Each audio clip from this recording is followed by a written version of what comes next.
Ang karamihan sa atin kapag may bibilhin, naghahanap ng kakainan, may nakaset na hangout, antayan, o kaya naman inuman, ito talaga ang pinaka-common na puntahan. SM, kung saan all-in ang lahat ng bagay, magmula sa hilot, pagpapaganda, restaurants, bilihan ng kung ano-ano at marami pang iba. Minsan papasok lang para magpalamig, isang puntahan kung saan pwedeng mag-arcade ang mga kabataan noon kapag break o kaya naman kapag uwian. Ito na naman ang ating katanungan, paano nga ba nagsimula ang SM? Sino kaya ang henyo sa likod nito? At ano-ano kaya ang mga pinagdaanan niya bago ito maabot? Tara, pag-usapan natin. At welcome back CEOs! Para sa mga bagong CEO natin dyan na ngayon lang napadaan sa ating channel, consider to subscribe sa ESTV Stories.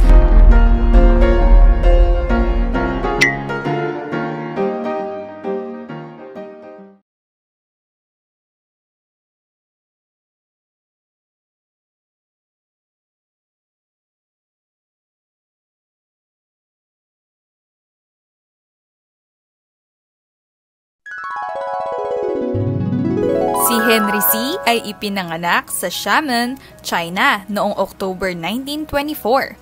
Si Henry C. ay hindi ipinanganak na mayaman. Nung siya ay bata pa lamang, pangarap niya na maging pinakamahusay na negosyante. Kaya't nagpunta upang subukan ang kanyang kapalaran sa ibang mga bansa. Sa edad na 12, nagpunta siya sa Pilipinas upang baguhin ang masalimuot na buhay ng kanyang ama sa isang banyagang bansa. Naghirap ng husto si C sa pamumuhay sa isang banyagang bansa bilang isang immigrant at kailangang malaman ang lokal na wika. Determinadong maging matagumpay si C, kaya't nagsumikap siya araw at gabi upang maibigay ang kanyang mga pangangailangan. Nagsimula si C sa isang maliit na negosyo ng sari-sari store. Ito ay nakapwesto sa Echagi Street na ngayon ay mas kilala bilang Carlos Palanca Senior Street sa Quiapo, Maynila. Doon, gumawa siya ng mga paraan upang madagdagan ang kanyang kita. Ipinarte-parte niya sa maliliit na bahagi ang mga produktong kanyang binibenta. At ito na nga ang mga sachet na nakikita natin sa SM o supermarket. Ito na nga ang tumulong sa kanilang pang-araw-araw na buhay. Si C at ang kanyang ama ay naninirahan sa isang maliit na lugar hanggang sa ang mga bunga ng kanilang paggawa ay naging matagumpay sa mga susunod na taon. Nagawa niyang palakasin ang kanyang kita mula sa kanyang pagsisikap. Ito ay gumugol ng napakaraming oras sa tindahan na wala na siyang oras upang lumabas at makipaglaro sa mga kaibigan o kaya naman sa kanilang kapitbahay. Nang sumapit ang World War II, ang kanilang sari-sari store ay nasunog. Napakarami niyang ginawa noong gera para lamang makaraos sa kagutuman ang kanilang pamilya. At ito na nga ang naging stepping stone niya para maging matibay sa kanyang mga pangarap na negosyo. May isang pagkakataon na tinamaan siya ng shrapnel habang nagbebenta. Ang shrapnel ay maliliit na butil na maaaring tumusok sa iyong katawan. Ito ay isang shell na naglalaman ng mga bala o piraso ng metal. Sa kabutihang palad, siya ay tinulungan ng isa niyang kaibigan na may kariton. Kung wala ang kaibigan na iyon, maaari siyang dumugo hanggang sa mamatay. Pinahalagahan niya ang pagkakaibigan na iyon at kalaunan ay nagpahayag ng kanyang pasasalamat pagkatapos ng gera sa pamamagitan ng pakikipagsosyo ng kanyang negosyo sa isang tindahan ng sapatos. Ang kanilang pagiging partner sa negosyo ay tumagal ng higit sa 40 taon hanggang sa ang tindahan ng kanilang sapatos ay kailangang ibigay na sa may-ari upang isaayos ang gusali. Matapos ang digmaan noong 1945, siya ay nagsimula sa pagbebenta ng mga sapatos na Amerikano na na-import sa pamamagitan ng Enterprises GIS. Nang maglaon ay nakita niya ang pagkakataong magbukas ng isang tindahan ng sapatos at hindi nagtagal pinamahalaan niya ang 3 tindahan ng sapatos kasama niya ang kanyang mga kasosyong kaibigan. Habang lumalago ang pamilya, sinabayan niya ito ng pag-aaral sa FEU. Naghahanap siya ng maraming paraan upang madagdagan ang kanyang kita. Pinag-aralan niya ang market at nagpa siyang iba ang kanyang tatahakin. Habang ang iba pang mga kabataang lalaki ay nagpupunta sa US upang ituloy ang isang mas mataas na edukasyon, nagpunta siya sa isang mahabang paglalakbay patungong East Coast. At umuwi nga na may maraming mga ideya kung paano magtinda at magnegosyo. Pansamantala siyang nagbebenta ng napakaraming sapatos, accessories at leather goods. Napansin niya na maraming mga oportunidad, kaya naman siya ay nagpasya na buksan ang Shoe Mart o SM, ang unang naka-air condition na tindahan ng sapatos. Sa tagumpay ng tindahan na iyon, nagpatuloy siya upang buksan ang higit pang mga tindahan ng sapatos, ngunit hindi siya nakakuha ng sapat na mga suppliers. Maraming mga tagagawa ng sapatos sa oras na iyon, ngunit hindi pa nila maunawaan noon kung bakit kailangan nilang makinig sa retailer ng sapatos na ito. Si C ay mayroong tiyak na ideya sa kung ano ang nais niyang ibenta. Hindi sila nakipagtulungan sa pamamagitan ng pagbibigay sa kanya ng dami ng kailangan niya. At dahil sa limitasyon na iyon, unti-unti siyang lumipat sa kasuotan. At pagkatapos ay iba pang paninda. Dahil din ito sa tulong ng kanyang ina. At patuloy siyang natuto mula sa kanyang mga customers, suppliers at empleyado. Ang pananaliksik sa trabaho na ito ay nagbigay sa kanya ng sapat na kumpiyansa upang mapalawak ang department store. Binuksan ang unang department store noong 1972, 2 buwan pagkatapos na ideklara ang martial law.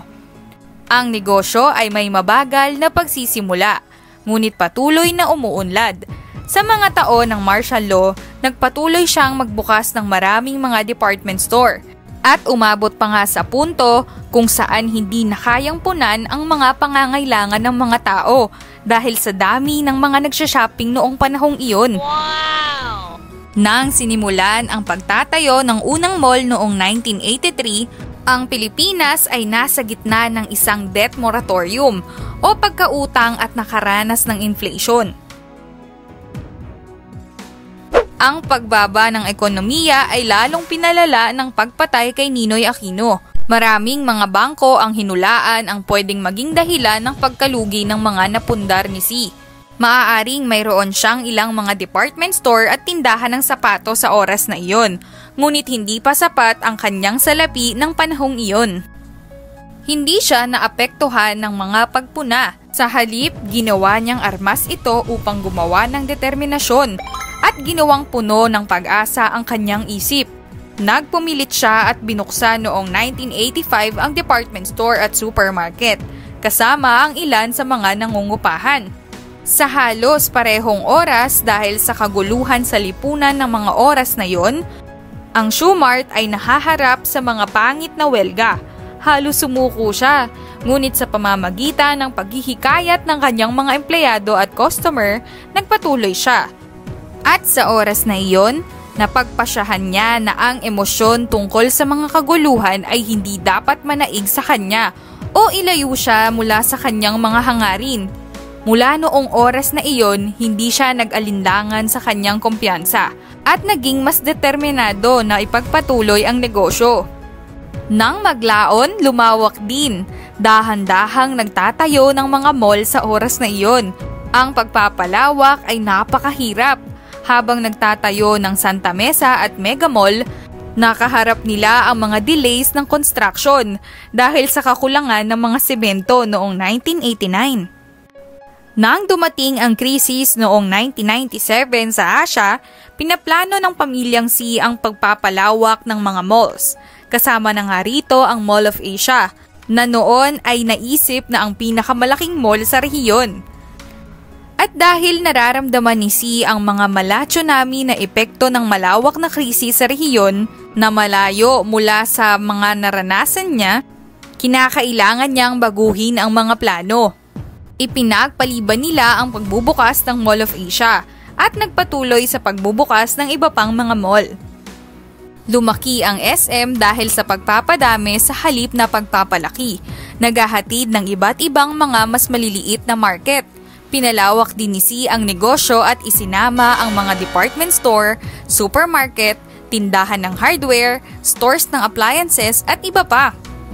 Matapos ang serye ng mga pagkabiko sa kanyang negosyo, tumayo si Henry C at nagpursige na maabot ang kanyang hangarin. Nagtayo siya ng isang maliit na tindahan ng sapatos sa Quiapo, Maynila noong 1958 na pinangalan ng Shoe Mart. Nakalaunan ay minarkahan ang pagtatag ng SM Prime Holdings. Ngayon ay isa sa 3 pinakamahalagang kumpanya sa Pilipinas, ang SM Investment Corp at SM Prime Holdings, na nagkakahalaga ng higit sa 1 trilyong piso bawat isa. Wow! At ang BDO Unibank ay nagkakahalaga naman ng higit kumulang 635 million pesos. Woo! Siya lang naman ang naging pinakamayamang tao sa bansa para sa 11 magkakasunod na taon mula noong 2005 at nairanggo pa nga ng ika-52 sa Forbes World Billionaire List ng 2018. Woo! Tulad ni Henry C., lahat tayo ay nakakaranas ng iba't ibang mga problema. Pero kung paano mo titignan ang problema ay ang tanging bagay na makakatulong sa'yo para magtagumpay sa pinasok mo. Dahil si Henry, noong binabati ko siya ng mga bangko, tinignan niyang parang isang hamon ang problemang ito at ginamit para mas maging porsigido sa kanyang mga gagawin. At noong panahong ding yon, walang nakapagpigil kay Henry na abutin ang kanyang pangarap. Tignan mo naman ngayon, napakalaki ng tulong niya sa lahat ng Pilipino.